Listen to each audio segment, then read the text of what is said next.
What's up, SoCal Monster Truck RC fans? Today we have Kris Ribali, our defending retro champion. But first off, he's going to go over his pro mods. So Kris, explain your pro mods here, Wild Hair and Hot Wheels. Basically, I run two Warpath 3.0s. They're both basically set up exactly the same, other than this truck here, the rear servo. Just waiting for it to blow out so I can move to my Spectrums. But other than that, they are literally part by part exactly the same. I run a Hobby Wing system in both.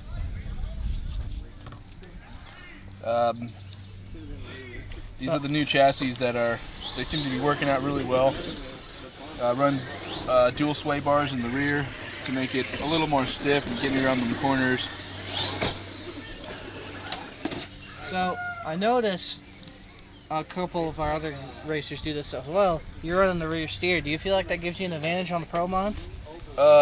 Sometimes. Not in the tracks that we've run recently. Usually I just have them off because usually it just causes too much oversteer and then you just wipe out. But lately they've just been locked. Other than if there's something with the really tight corners, I'll turn them on.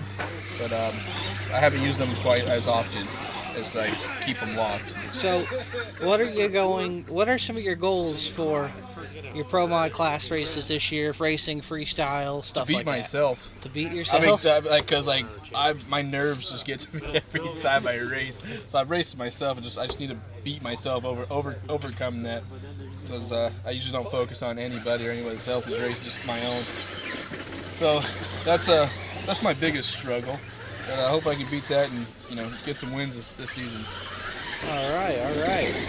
Cut that there, and we'll go on over here with our retro champion here, Kris. And as you can see, he's the retro champion. He's gonna go over our setups, or his setups, excuse me. Kris, whatever truck you want to start with. So we'll start with my champion truck. This is the new J Concepts regulator.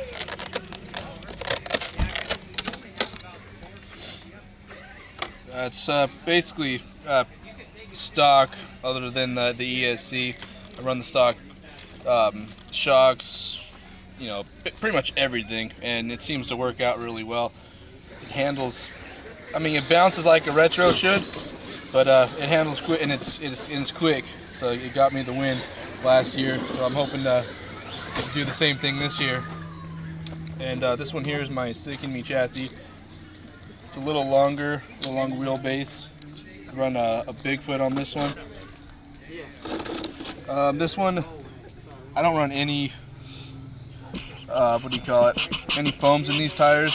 It seems to work out a little better for this truck, because my other one here does. It's a little slower, but it's a lot of fun to drive, and I'm hoping to get better with it and get some wins with this one as well. So what are some of your goals for your retro class this year, retro racing? Everyone's getting clods this year, so the field's getting pretty stacked with them. And these drivers are getting better, not worse. So I hope I keep up with them.